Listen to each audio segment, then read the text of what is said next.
I always thought that finding love again, especially after 10 years as a single mom, would be nothing but joy. Pure and simple. I pictured it making our family even closer, just adding this lovely new layer of happiness to everything. But what I never, ever saw coming was that this new chapter, this wonderful, unexpected love, would lead to the loudest silence I've ever known, 3 whole months of my own daughter completely ghosting me. One day, we're chatting, laughing, making plans. And the next? Just nothing. Life after my divorce 10 years back wasn't always a walk in the park, but my daughter, Lily, and we carved out our own little world, a rhythm that just worked for us. She was my rock, my closest confidant, and I'd like to believe I was hers too. We navigated her teenage years, her first heartbreak, college applications, all of it, side by side. Our bond felt unbreakable, built on shared experiences and a really deep love. She was in her early 20s then, starting to make her own way, so independent and strong. I was just so incredibly proud of the woman she was becoming. When I met Michael, it was a total surprise. Love wasn't something I was out looking for. My life felt pretty full with my job, my friends, and most importantly, Lily. But Michael. He was so kind, understanding, and he made me laugh in a way I hadn't in years. He seemed to respect my past and really get how important my relationship with Lily was, or so I thought. Introducing him to Lily felt like the natural next step, though, honestly, my heart was doing flip-flops. At first, things seemed okay. Polite, even. Lily was friendly enough, Michael was charming. I let out a little sigh of relief, actually daring to hope this new happiness could just blend right into the life Lily and I had so carefully built. The divorce itself, all those 10 years ago, had been as friendly as those things can be. We'd done our best to shield Lily from the worst of it, and she seemed to adjust, even thrive. Those next 10 years were all about rebuilding, about finding our groove as a team of 2. And we had. So, when this new thing with Michael started to bloom, I truly thought it would be an addition, not a subtraction. I pictured us having dinners together, maybe even holidays down the road. I saw it as our little family growing, not being threatened. Looking back, maybe I was a bit too optimistic, So caught up in my own happiness that I missed those subtle hints, those unspoken worries that were starting to bubble up. The truth is, and I've learned this the hard way, adult children, even when they seem totally fine, can go through a whole mess of complicated feelings when a parent remarries or finds a new serious partner. Feelings of loss, confusion, maybe even feeling torn about loyalties can pop up again, no matter how much time has gone by. The shift wasn't some big, dramatic blow-up, not right away. It was more like a slow fade, Like a photo left out in the sun. Lily's calls started spacing out. Texts? Sometimes I'd get a one-word answer, sometimes nothing. Plans we'd made would suddenly get canceled, always with some vague excuse. I kept telling myself, it's just life, she's busy, creating her own world, just like she should be. But deep down, this uneasy feeling started to grow, like a knot tightening in my stomach. Then came the day I casually mentioned Michael might join us for our regular Sunday brunch. Just an idea, really. Her response was a sharp, I can't make it. No explanation, no suggestion for another time. The next week, I called. Voicemail. I texted, everything okay, sweetie? Miss you. No reply. Days melted into a week into 2. That silence became this heavy thing in my house, like a suffocating blanket. Every time my phone buzzed, my heart would leap, only to sink when it wasn't her name. Those 3 months? Some of the darkest I've ever lived through. The joy I'd found with Michael started to feel stained by this constant anxiety and this awful sense of loss. I must have replayed every single recent conversation with Lily 1,000 times in my head, searching for some clue, some mistake, anything that could explain why she just vanished on me. Had I said something wrong? Had Michael? Was she sick? My mind just raced with worst-case scenarios. I felt this sharp, confusing grief, almost like I was mourning someone who was still alive. I've heard many parents in this boat say they wake up feeling sick, like their life's just hollow. Of course, I reached out. I sent texts telling her I loved her, that I was worried, that I was here whenever she was ready to talk. I tried not to pressure her, no accusations, just keeping that door gently open, like you hear experts suggest. But my messages just disappeared into thin air. I even spoke to her friends, really hesitantly. I didn't want to cross any lines, but I was desperate. They were pretty vague, just saying she was going through some stuff. It felt like I was on the outside of this invisible wall. I could see her, but I just couldn't reach her. And the irony wasn't lost on me. Here I was, starting this hopeful new romantic chapter, and it looked like I'd somehow broken the most important relationship I had. Was this my fault? Had I been so wrapped up in my own happiness that I didn't see her struggling? That self-doubt was just eating away at me. Divorce can be a big factor in kids pulling away from parents, and it was clear my new relationship had triggered something. I've since learned that sometimes, adult kids feel like they have to choose, or they might even be punishing the parent for things they feel were wrong. During those agonizing months, I did a lot of soul-searching, a lot of reading, just trying to figure out what on earth could lead to this. I came across articles and forums about parents and kids becoming estranged, especially when new relationships pop up after a divorce. It was a painful education, let me tell you. I learned that even adult children can feel like they're being pushed aside, or they might worry that a new partner will take up all their parents' time and affection, basically replacing them. That really hit home. Had Lily felt replaced? Did she see Michael not as someone joining our lives, but as someone taking over my time, my love, her spot in my heart? I thought about the timing. 10 years had passed since the divorce. In my head, that felt like a lifetime. Surely, that was enough time for everyone to heal and move on, right? But then I realized that a child's way of processing these huge life changes doesn't always match up with their parents'. What felt like ancient history to me might have still been stirring up raw, unresolved feelings for her. Bringing in a new, serious partner could have ripped open old wounds I didn't even realize were still tender. I've read that kids might hold on to feelings about the divorce that flare up when a parent starts dating someone new. And then there's the simple, stark truth that everyone in a family sees things differently. What I saw as a happy new start, Lily might have seen as a betrayal of the family unit we built together, just the two of us. It's pretty common for adult kids to have a hard time fitting a new spouse into the picture of the family they grew up with. Often, they just don't want that picture to change. I also had to think about Michael's role, not that he did anything wrong on purpose, but he was the catalyst. Was it something about him? Or was it just the idea of anyone new?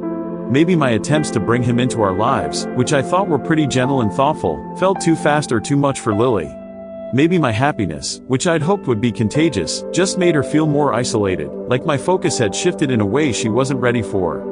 Even when kids are grown, a parent remarrying after the nest is empty can shake an adult child's foundations because parents are still that symbol of home. A new marriage can mess with family traditions and rhythms, making adult kids anxious about where this new person fits in and how it changes things. The pain of not knowing was almost too much to bear. I'd swing from being angry at her for not just talking to me, to this deep, aching guilt that it was all my fault. I was learning that this kind of silence, this ghosting, is often a kid's last resort, a sign they're deeply hurt or just can't find the words for really complicated feelings. And for the parent on the receiving end? It's excruciating. You feel rejected, confused. I was living that every single day. So, after almost 3 months of this awful silence, I was just done. At my wit's end. The gentle texts, the voicemails? They weren't doing anything. And just waiting around patiently? It felt like it was eating away at me. I figured I had to try something different, something more direct, but still coming from a place of love and just desperately needing to understand. So, I wrote her a letter. Not an email, not a text, an actual, handwritten letter. In it, I didn't point fingers. I didn't make demands.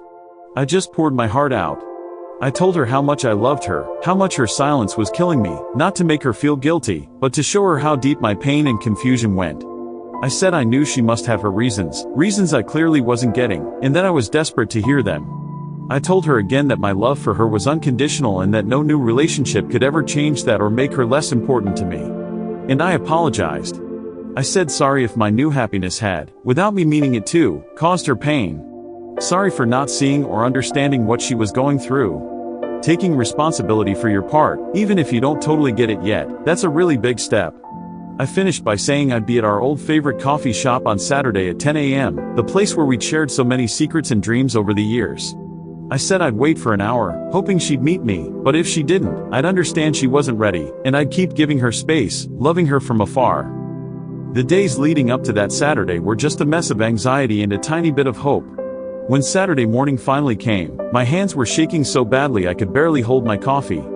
I got there at 9:45, my heart pounding every single time the door opened. 10 o'clock came and went. 10:15. 10:30. With every minute that ticked by, that little bit of hope got smaller. I started to brace myself for the fact that she wasn't coming, that the silence was just going to continue. And then, at 10:47, just as I was about to pack up and leave, the bell over the door jingled, and there she was. Lily. She looked tired, her eyes were kind of shadowed, but she was there. Those first few moments? So incredibly awkward. We just sort of looked at each other. Then, the floodgates opened. Not with anger, but with tears, first mine, then hers. We sat down, and slowly, hesitantly, she started to talk. She told me it wasn't that she hated Michael, or even that she disliked him. It was complicated. She confessed that seeing me so happy with someone new just brought back all the pain of the divorce, feelings she thought she buried deep down. It made her miss her father, miss the family we used to be, even though that family hadn't really been whole for a very long time. She admitted she felt this weird kind of loyalty tug-of-war, like if she accepted Michael, she was somehow betraying her dad, or the memory of our old life. She also owned up to this deep fear that I wouldn't need her anymore, that Michael would just fill the space she'd always had in my life. She'd seen me so independent for so long, and then suddenly so deeply involved with Michael, it had just scared her. She felt like our whole world was changing too fast, and she didn't know where she fit anymore.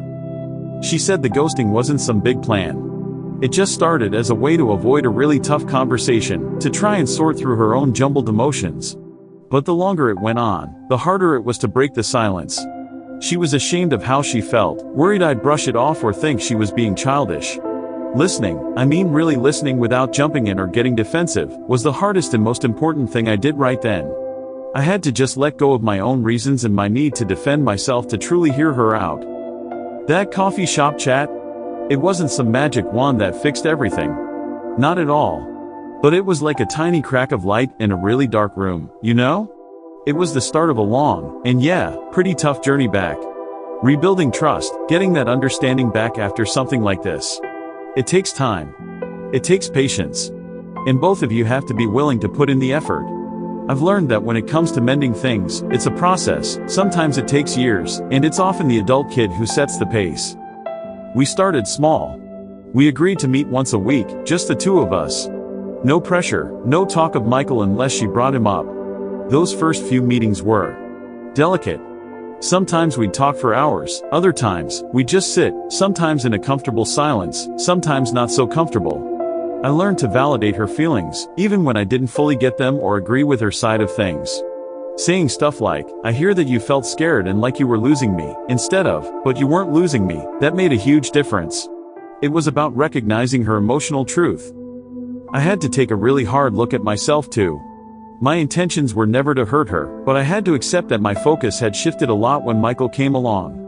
I've been swept up in all the excitement of new love, and maybe, without meaning to, I hadn't been paying as much attention to Lily's needs or her unspoken fears as I should have.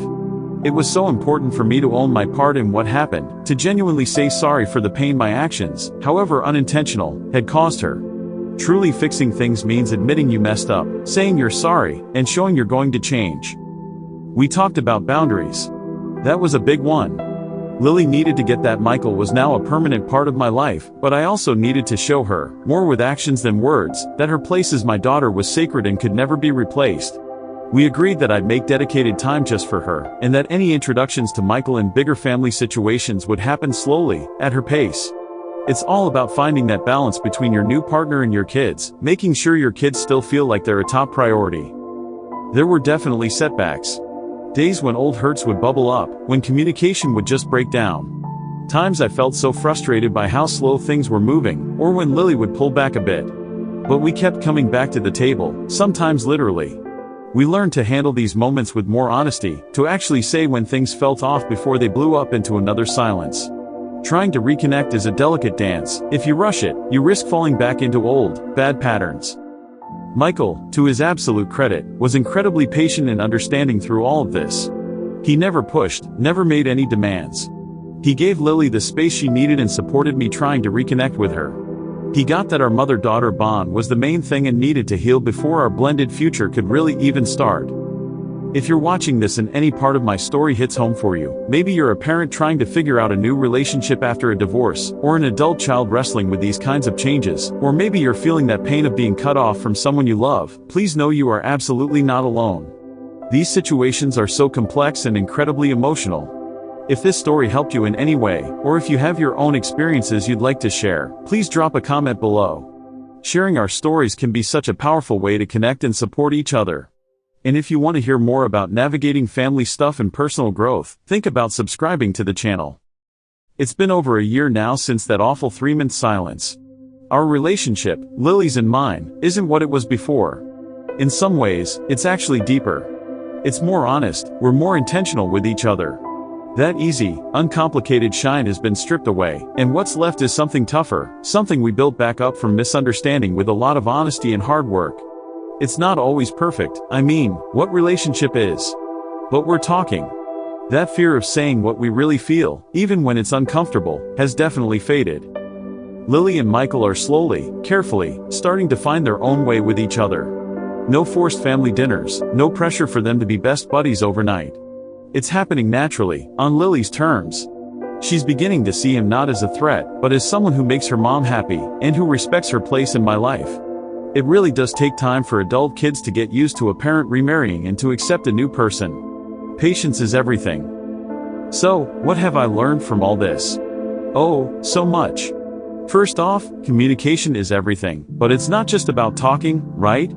It's about really listening, hearing those unspoken fears and worries that are hiding under the surface. It's about validating feelings even if you don't quite get them yourself. Secondly, assumptions are so dangerous. I just assumed Lily, being a grown-up, would be totally happy for me. I assumed the past was truly in the past. I learned that unresolved stuff can hang around for years, and big life changes can drag it all back out. Thirdly, I learned how important it is to look at yourself and take some responsibility. It's so easy to get defensive when you feel rejected, but you've got to examine your own part in the mess. I had to admit how my actions, even with the best intentions, played a role. Fourth, new love, especially after you've been on your own for a while, can really shake up family dynamics.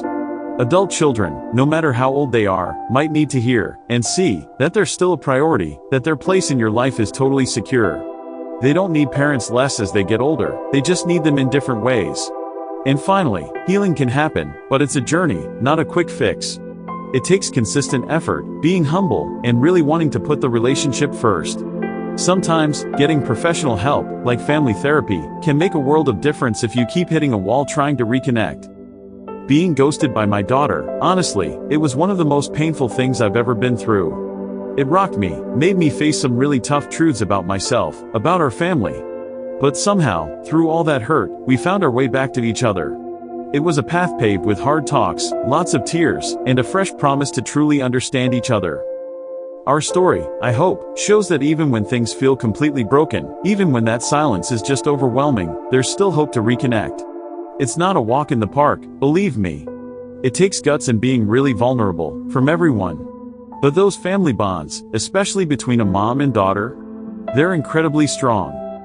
If you're going through something like this, my heart truly goes out to you. Be kind to yourself, and be patient with the people you love. Try to understand them before you try to make them understand you. And never, ever underestimate what a real, honest conversation can do, even if it takes ages to finally happen. Thank you for listening to my story.